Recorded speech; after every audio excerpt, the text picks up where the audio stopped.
Parte 1. A mesa é um lugar de propósito. 2. Um lugar à mesa de Deus.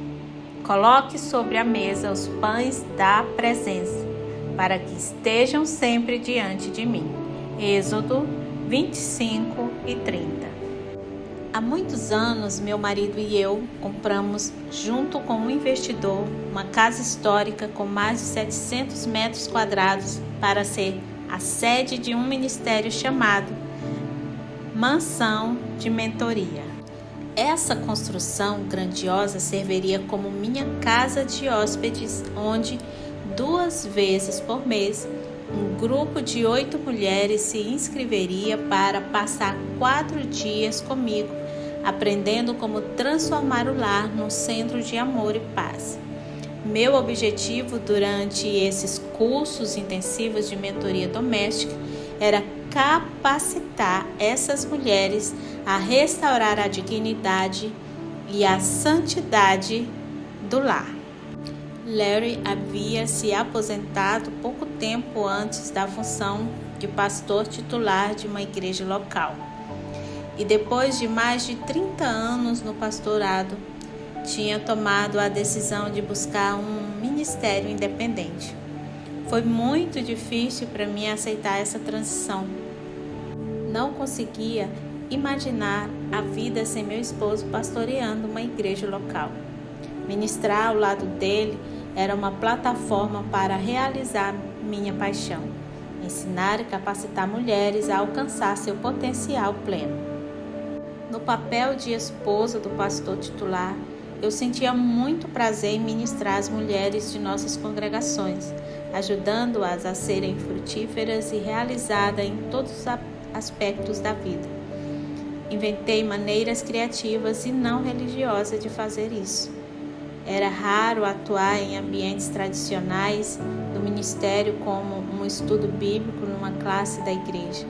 Quando eu dava estudos bíblicos, costumava organizar encontros numa sala ou clube, a fim de alcançar o máximo possível de mulheres com a verdade transformadora da palavra de Deus. A mansão de mentoria seria minha nova abordagem para capacitar multidões de mulheres a serem confiantes e espirituais no lar e na profissão, usando o currículo que desenvolvi, a experiência do lar. Transforme sua casa num santuário de amor e num refúgio de paz. A casa histórica que compramos, construída em 1915, era uma estrutura maravilhosa. No entanto, a manutenção não estava em dia, de modo que a decoração ultrapassada obscurecia sua beleza. À medida que amigos e familiares entenderam a proposta para a mansão de mentoria, unimos forças para transformar o imóvel num dos destaques do bairro. O time de futebol americano da escola de ensino médio da região cuidou da jardinagem.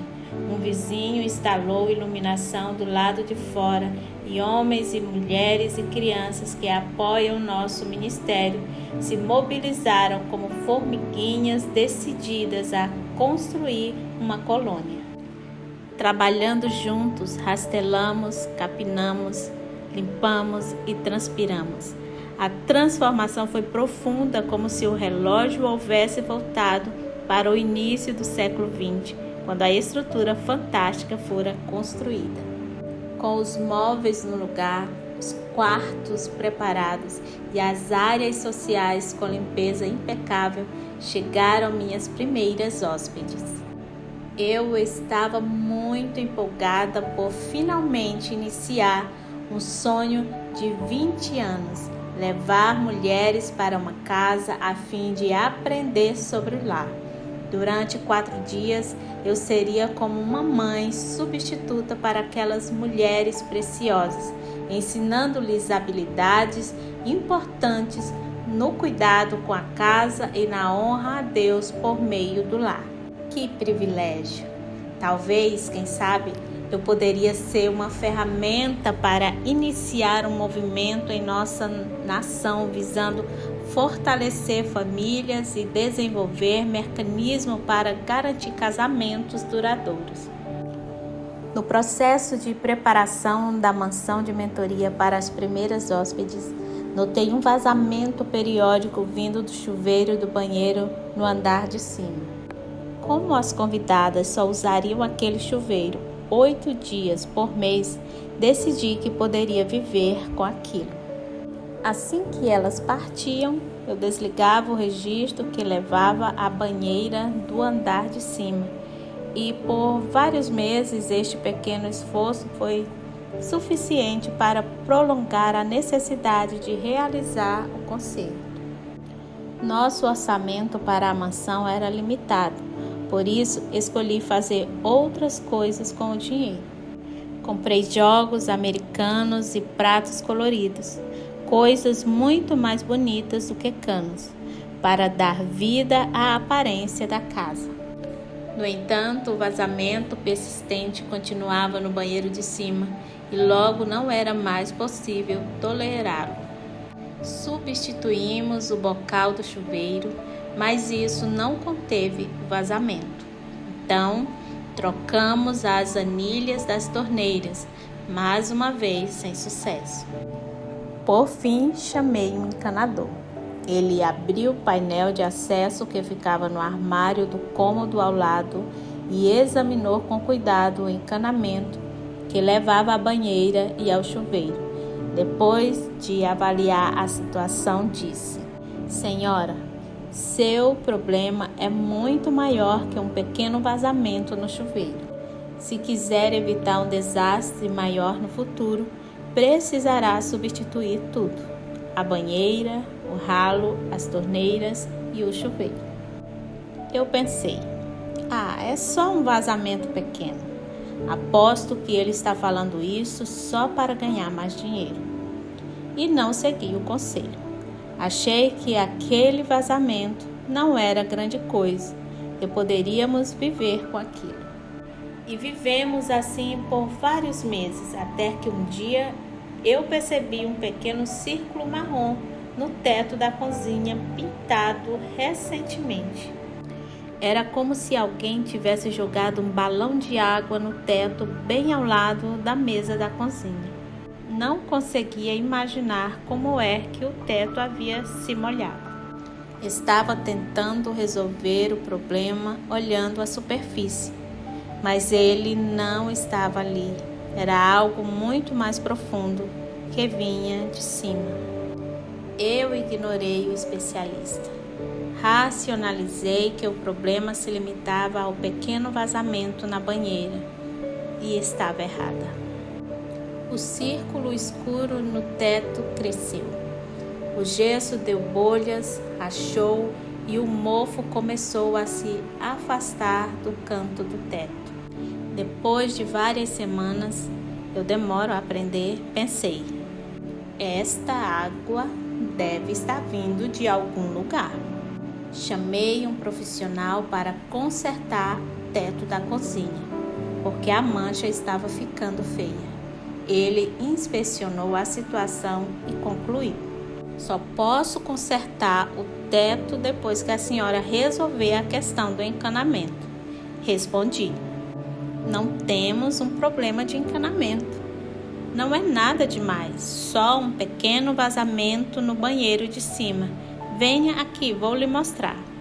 Com toda a educação, ele me disse: a senhora não precisa me mostrar. Lamento dizer que seu pequeno vazamento se transformou em algo muito maior.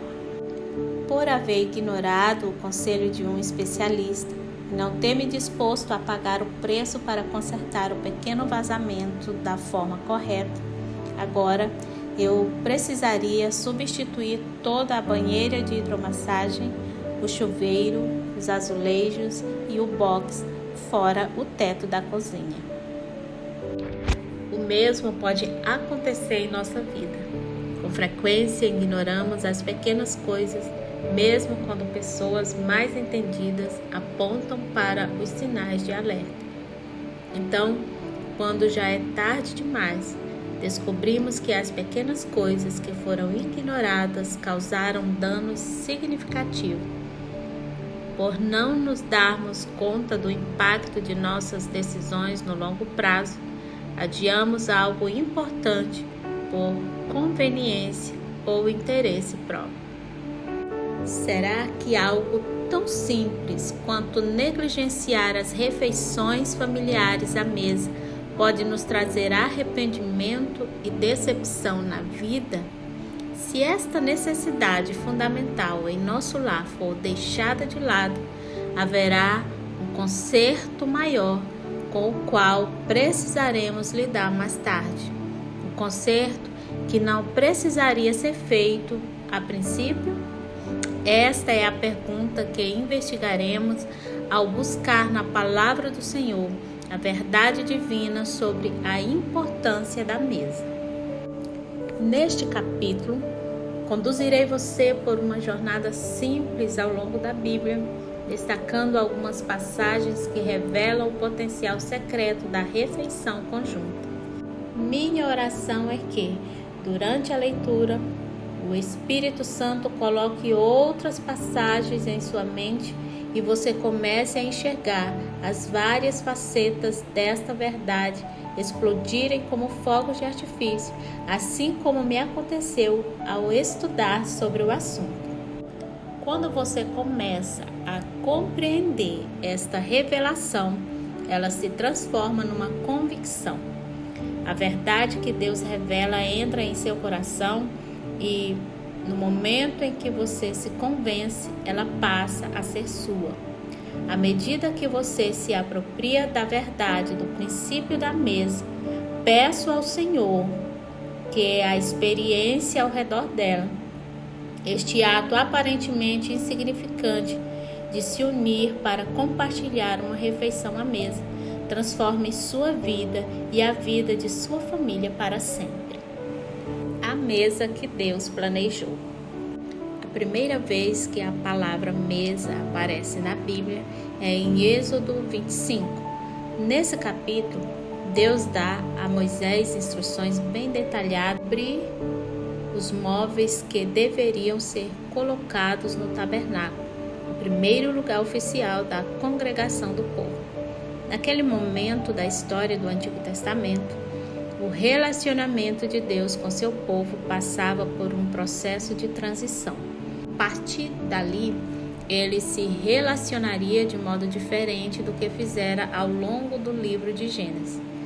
Do Jardim do Éden até o Monte Sinai, Deus apareceria quando lhe convinha, para conversar com determinadas pessoas em momentos específicos escolhidos por ele. Depois do Êxodo, porém, Deus revelou a Moisés que mudaria sua forma de se relacionar com a humanidade. Ele queria que os seres humanos lhe fizessem uma morada, onde sua presença permaneceria a todo tempo em meio ao povo.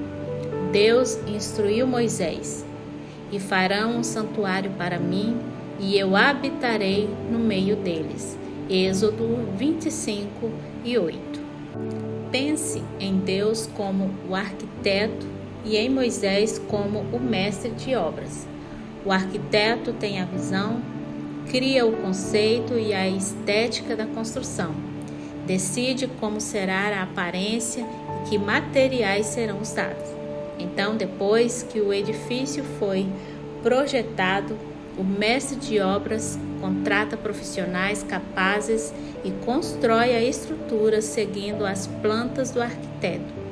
Em Êxodo 25, Deus dá a Moisés a planta do tabernáculo, algo que nunca existira antes. Por isso, ele o descreve com detalhes elaborados, mencionando o material, o tamanho e o desenho de cada item.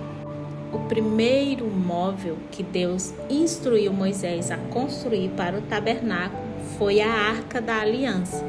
Êxodo 25:10-22. A arca era, em termos bem simples, um recipiente ornamentado que continha a presença de Deus. Essa caixa retangular era revestida de ouro e possuía querubins entalhados dos dois lados. Embora o desenho da arca fosse complexo e muito significativo, a estrutura em si não era vista pelo povo, a não ser quando transportada com todo cuidado por um grupo seleto de sacerdotes até o próximo destino da jornada de Israel pelo deserto. Contudo, quando estava em seu local apropriado no tabernáculo, a Arca da Aliança ficava escondida por trás de um grosso véu num local do santuário chamado de Lugar Santíssimo, onde a presença de Deus habitava. O véu separava o povo da presença de Deus. Somente o sumo sacerdote podia ir atrás do véu interceder pelo povo, uma vez por ano, e depois de oferecer um sacrifício aceitável. O móvel seguinte que Moisés recebeu a ordem divina de construir para o tabernáculo foi a mesa dos pães da presença. Lembre-se, Deus estava dando a Moisés apenas o projeto. A mesa ainda não existia. Na verdade, pelo que sei, nenhum dos objetos do tabernáculo havia existido nessas dimensões, e é por isso que Deus fez descrições tão detalhadas. Os egípcios foram um dos primeiros a construir e usar mesas, mas elas eram pouco mais que plataformas de metal ou de pedra, com a função de não deixar os objetos no chão. Não serviam para as pessoas se sentarem ao seu redor. Portanto, imagino que, quando Deus deu estas descrições detalhadas tão importantes sobre a mesa que ele queria no tabernáculo, Moisés seria capaz de imaginar um móvel ornamentado dessa natureza, uma vez que ele fora criado em meio à opulência real egípcia. Entretanto, a mesa do tabernáculo era diferente. Era mais alta e feita de materiais únicos, distinta das mesas egípcias. Deus estava planejando algo único e novo. A mesa que Moisés construiu para o tabernáculo tinha altura para servir alimentos ou para colocar cadeiras embaixo, bem semelhante às mesas que usamos hoje. Faça uma mesa de madeira de acácia com 90 centímetros de comprimento, 45 centímetros de largura e 70 centímetros de altura. Êxodo 25 e 23. Cresci indo à igreja e ao longo dos anos ouvi várias pessoas a ensinarem sobre o tabernáculo. Lembro-me de ver desenhos e gráficos da aparência dos objetos do tabernáculo e como eles simbolizavam diversos aspectos do nosso relacionamento com Deus. Para ser honesta, porém, sempre deixei essas coisas meio de lado. Eu pensava, vamos lá, fale de algo significativo para a minha vida. Gráficos e tabelas me entediam, ainda mais se não consigo associar uma relevância atual a uma retórica teológica aparentemente profunda. Nunca havia estudado o tabernáculo, embora já tivesse ouvido o assunto ser ensinado tantas vezes e lido a passagem todas as vezes que fiz a leitura completa da Bíblia. Contudo, quando comecei a estudar o texto como parte de minha pesquisa sobre o princípio da mesa, notei algo interessante sobre o formato do móvel. Tenho experiência em designer de interiores. Na verdade, tive um negócio nessa área por cerca de 10 anos. Nós, designers, memorizamos algumas medidas e uma delas é a altura média de uma mesa de jantar. Muitas vezes precisamos comprar tecidos para fazer saias, toalhas e passadeiras, portanto é útil conhecer esse detalhe. Ao ler a passagem em Êxodo 25, algo me chamou a atenção. A altura da mesa no tabernáculo era mais ou menos a mesma das mesas de jantar dos dias de hoje. Interessada e curiosa, continuei a leitura.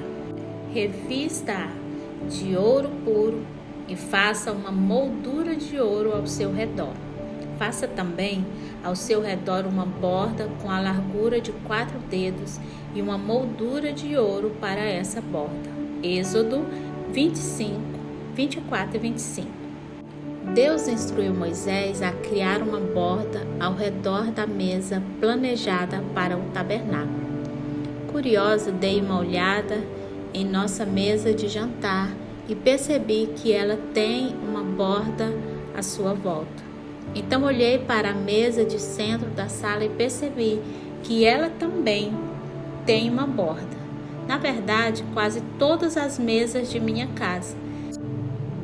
E suspeito que da sua também tem algum tipo de extremidade ou borda. A maioria dos artesãos acha atraente e importante terminar o tampo de uma mesa com uma borda decorativa. A mesa que Deus projetou para o tabernáculo está começando a se parecer demais com uma mesa de jantar, pensei. Minha empolgação crescia enquanto continuava a leitura. Faça 4 argolas de ouro para a mesa e prenda-as nos 4 cantos dela, onde estão os seus 4 pés. Êxodo 25 e 26. Se você pedir a um grupo de crianças da pré-escola para desenhar uma mesa, como elas farão? Com 4 cantos e 4 pés. Esse é o design original de uma mesa, a forma que a maioria de nós imagina uma mesa. Desde a época do tabernáculo, modificamos o design das mesas e passamos a incluir mesas redondas, ovais e com um só pé no centro. Mas o formato que Deus ordenou para o tabernáculo é o tipo de mesa que primeiro nos vem à mente, com 4 cantos e 4 pés. Lembre-se de que isso aconteceu mais de 1000 anos antes de Cristo. Até onde pesquisei, não soube de nenhum documento nos registros históricos de uma mesa desse tamanho construída antes de Deus dar essa descrição exata a Moisés. E hoje a mesa é parte central da maioria das culturas. Então prossigo a leitura. Faça de ouro puro os seus pratos e o recipiente para incenso, as suas tigelas e as bacias nas quais se derramam as ofertas de bebidas. Êxodo 25 e 29. Achei isso fascinante. Então fui comparar as diferentes traduções desse versículo em várias versões da Bíblia.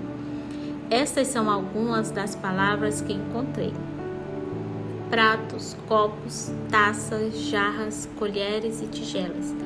Tudo com o propósito de derramar ofertas.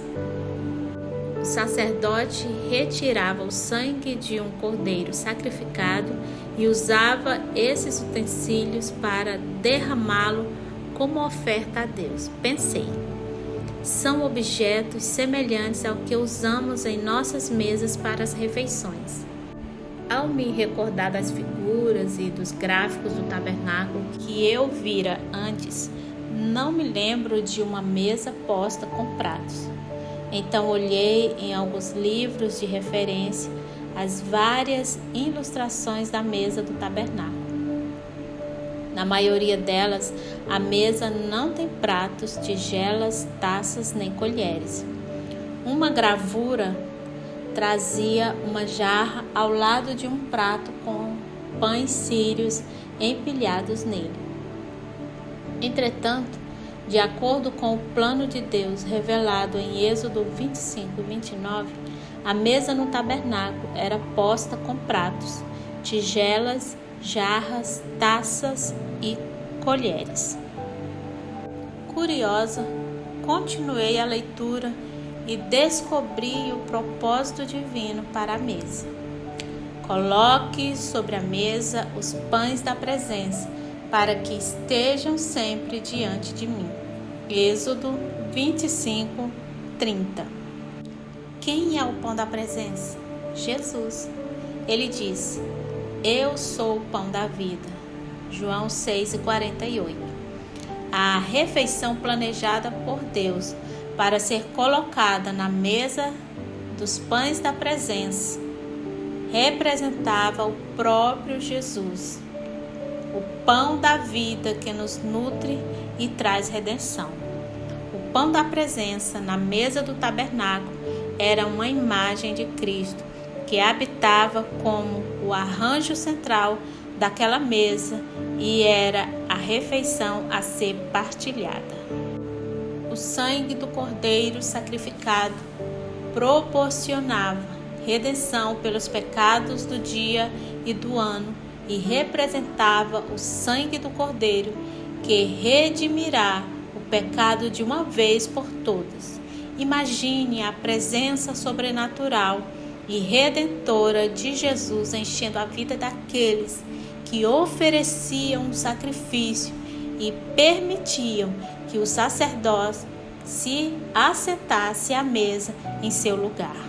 Agora, quero que você imagine isto: no tabernáculo, a arca da aliança, a morada da presença de Deus, ficava atrás de um véu grosso e pesado. Já a mesa era colocada fora do véu, no lado norte. Deus disse a Moisés: coloque na mesa diante de mim o pão da presença, a presença que trará redenção.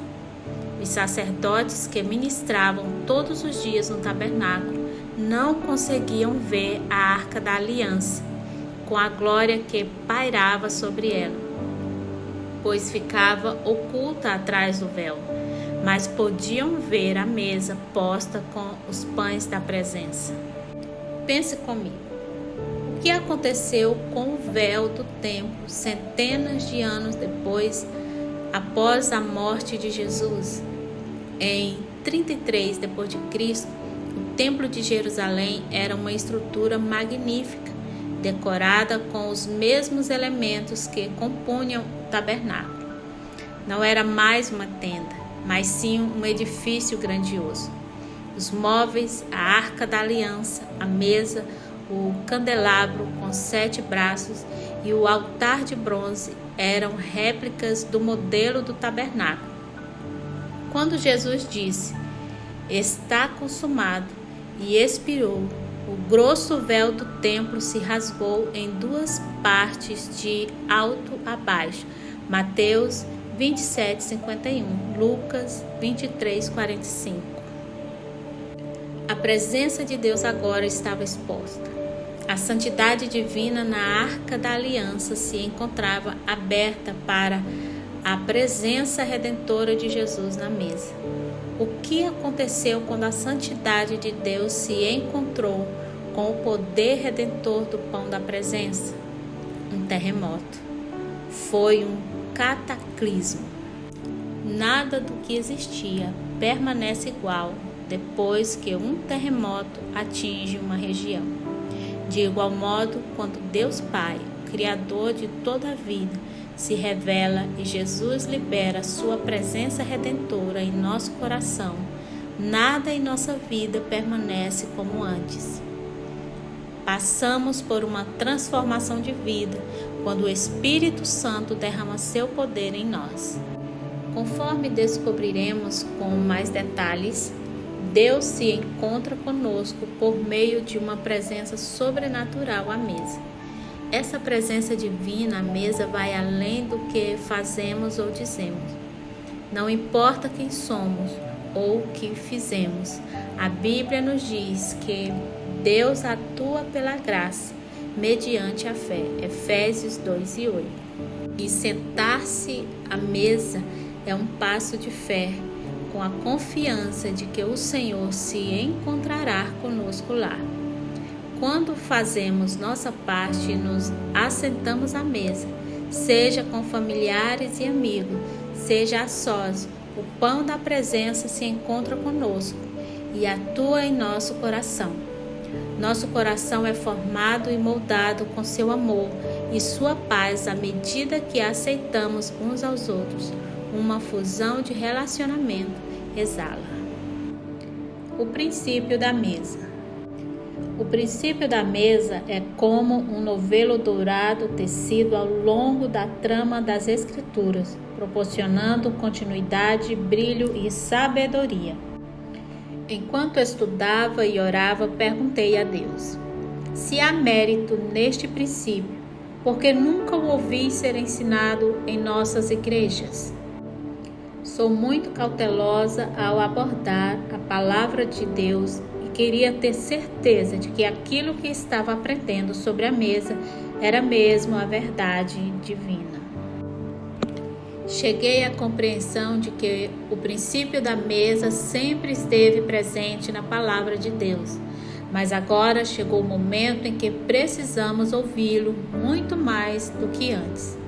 Creio que o princípio da mesa é a mensagem de Deus para a nossa geração, a fim de fortalecer as famílias e nos preparar para fazer a obra dele no mundo atual. As gerações passadas praticavam instintivamente o princípio da mesa e desfrutavam os resultados.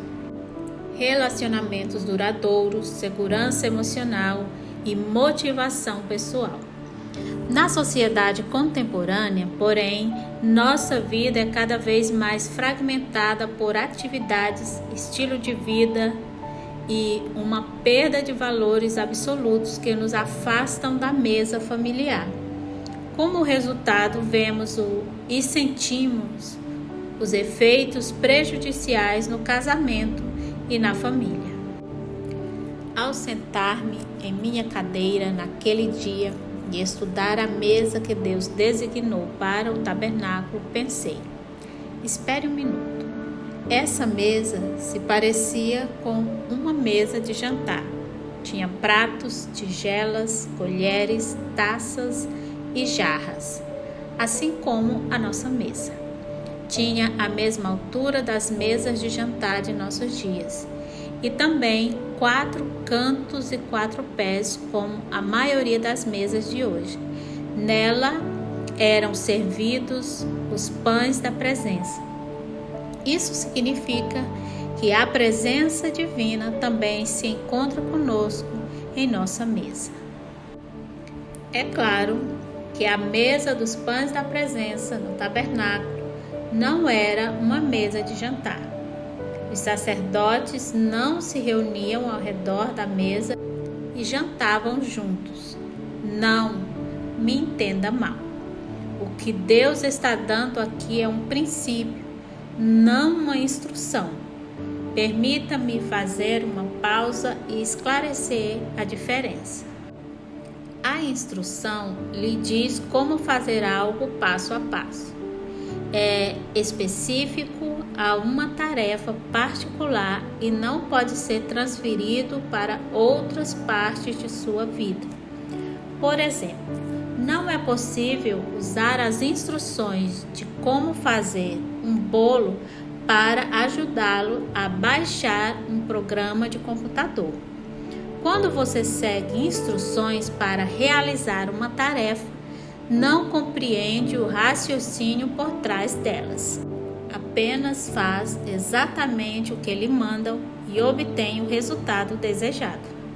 Já o princípio é uma verdade que lhe permite usar a razão. O raciocínio leva a uma série de maneiras de colocar o princípio em prática. Um princípio, portanto, pode ser aplicado a diversas áreas da vida. Um exemplo de princípio bíblico é que você colhe aquilo que semeia. Gálatas 6 e 7. Embora seja um termo agrícola, o versículo não está nos instruindo como plantar. Trata-se de um princípio ilustrativo de que só crescerá aquilo que for plantado. Assim, aplicando essa compreensão ao princípio da mesa, percebemos que Deus não está nos dando instruções específicas de como construir mesas para o nosso lar. Você não precisa fazer uma mesa de madeira de acácia com 70 centímetros de altura e colocar pratos de ouro em cima dela. E se sua mesa de jantar for oval ou só tiver um pé no centro, não precisa se livrar dela e comprar uma mesa com 4 cantos e 4 pés. Mas o que continuaremos a aprender ao estudar as Escrituras e descobrir sobre o princípio da mesa é isto.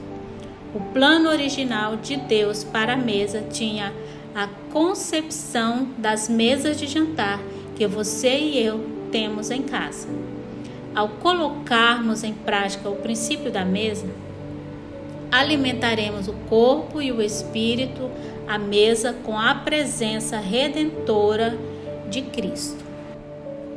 Visão geral do princípio da mesa nas Escrituras.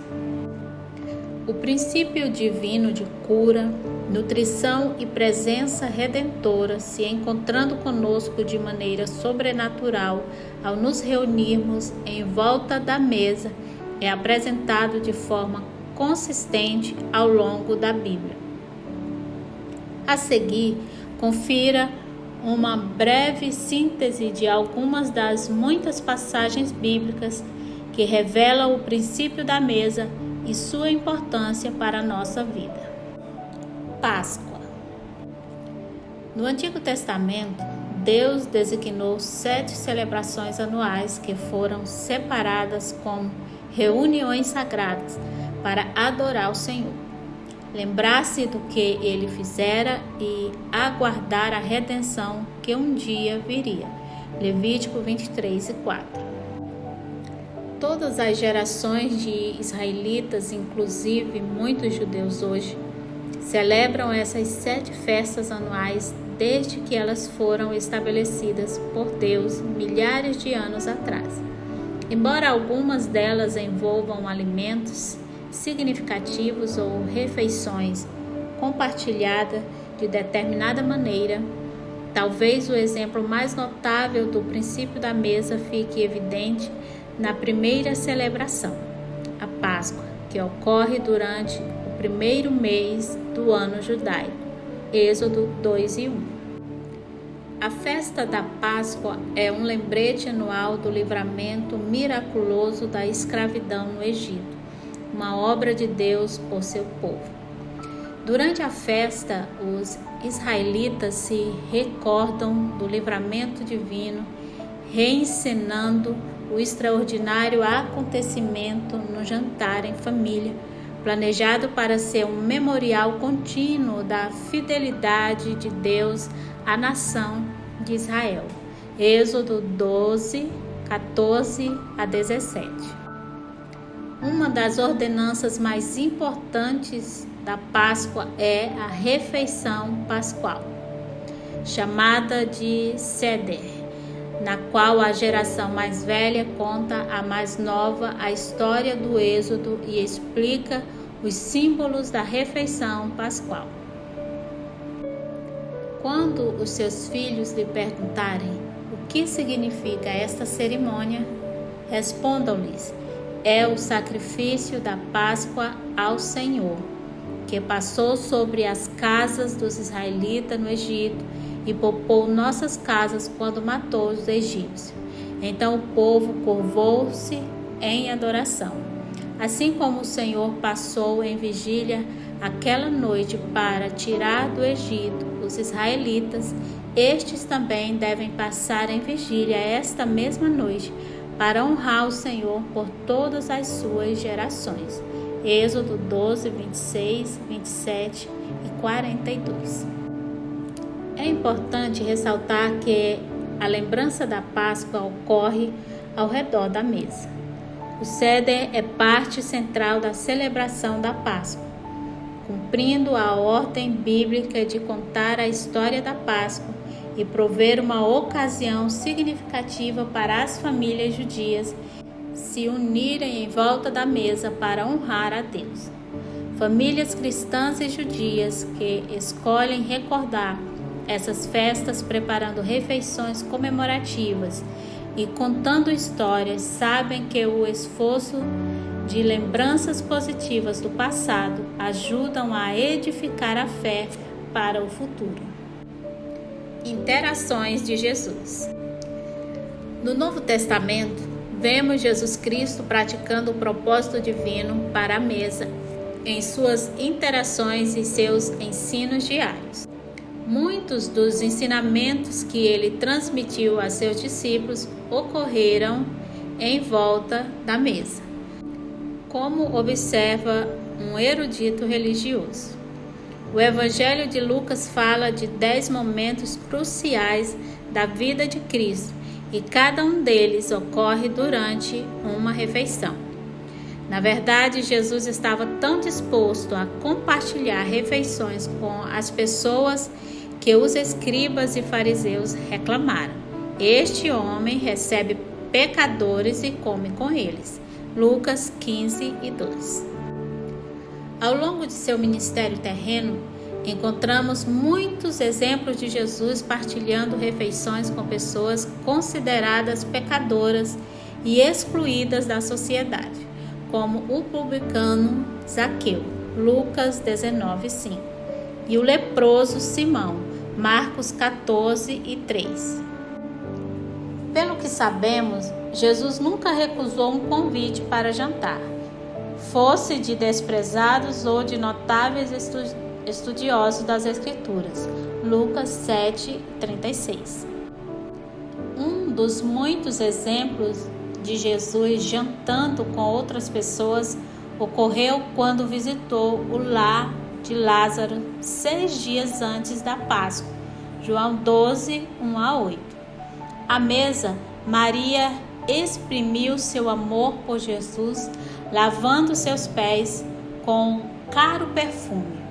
Naquela época, a única forma de chegar a seu destino era andando. Caso o indivíduo fosse rico, poderia ir montado num jumento, mas o principal meio de transporte era o pé, que ficava cansado, calorento, sujo e mal cheiroso. Anfitriões educados ofereciam água fria para os visitantes lavarem os pés. Mas o próprio anfitrião lavar os pés de um viajante cansado era um serviço raro e extremamente especial. Imagine a cena. Não muito tempo antes, Lázaro morrera e estivera na sepultura por 4 dias até Jesus milagrosamente lhe restaurar a vida. Marta, sua irmã, estava na cozinha preparando uma refeição suntuosa. Jesus e os discípulos chegaram de uma jornada quente e poeirenta das colinas de Efraim.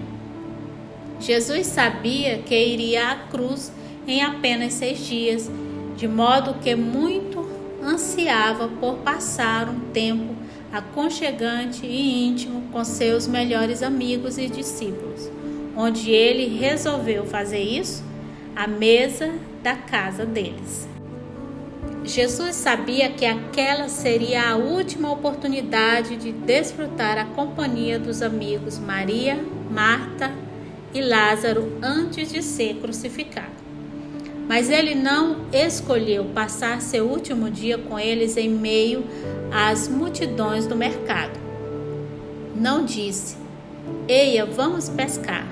Não, eles se reuniram ao redor da mesa. Jesus gostava de ficar cercado por amigos, discípulos e pessoas amadas em volta da mesa, onde os encorajava com sua presença e dava exemplo de verdade, ensino, gratidão, serviço e perdão. A última ceia. Na noite anterior à crucificação, a última coisa que Jesus escolheu fazer com os homens em quem havia investido sua vida por 3 anos foi compartilhar uma refeição, a refeição pascual. Como vimos, o Seder era uma refeição significativa que tinha o objetivo de celebrar a presença e o poder de Deus mas também era importante para o propósito de Jesus na última ceia. A sala no andar superior foi emprestada por um homem rico. Não sabemos ao certo qual era a aparência do ambiente, mas temos certeza de que não deveria se parecer com a pintura de Leonardo da Vinci. Quando chegou a noite, a refeição foi preparada e a mesa posta para Jesus e os 12 discípulos. É importante notar que nenhum dos discípulos foi excluído da última ceia. Durante a última refeição, juntos antes da crucificação, Jesus dividiu a mesa com todos os 12, inclusive com o homem que logo o trairia e com aquele que o negaria enfaticamente. À mesa pascual, Jesus estendeu graça e companheirismo a cada um, servindo-os e partilhando sua presença. Aparições após a ressurreição. Depois de ressuscitar dos mortos e antes de subir aos céus, Jesus estava caminhando pela estrada para Emaús e se encontrou com Cleopas e seu amigo. Esses seguidores de Jesus estavam profundamente entristecidos pela crucificação que ocorreu dias antes e em seu sofrimento profundo não o reconheceram. Jesus caminhou com eles um pouco e, começando por Moisés e todos os profetas, explicou-lhes o que constava a respeito dele em todas as Escrituras. Lucas 24 e 27. No entanto, mesmo depois de andar e conversar, Cleopas e o amigo não conseguiram reconhecer Jesus. Foi só quando o convidaram para entrar e participar de uma refeição, quando estavam partindo o pão juntos à mesa, é que finalmente se deram conta de que o próprio Messias estava entre eles. Quando estava à mesa com eles, tomou o pão, deu graças, partiu-o e o deu a eles. Então, os olhos deles foram abertos e o reconheceram. Lucas 24, 30 e 31.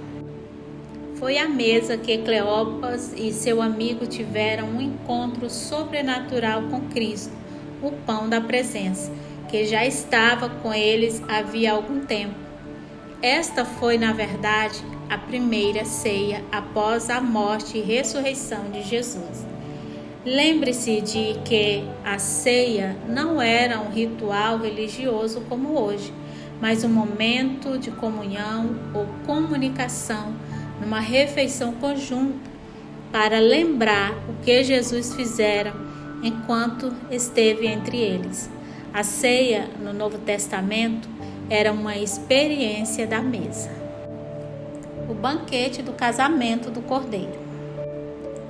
O princípio da mesa, conforme revelado nas Escrituras, não para aqui na terra. Apocalipse 19:9 diz: Felizes os convidados para o banquete do casamento do Cordeiro. Sabe o que Deus está fazendo neste exato momento?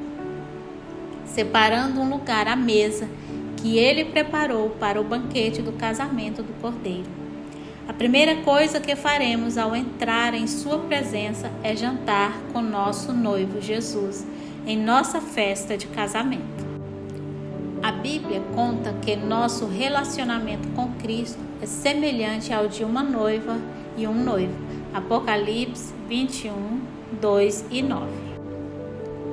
Quando criamos um lugar particular e seguro para desfrutar intimidade com o Senhor, podemos contar a Ele tudo o que pensamos e sentimos, mesmo se soubermos que não deveríamos nos sentir daquele jeito. Tudo bem para Ele. Deus não se surpreende porque já conhece nosso coração.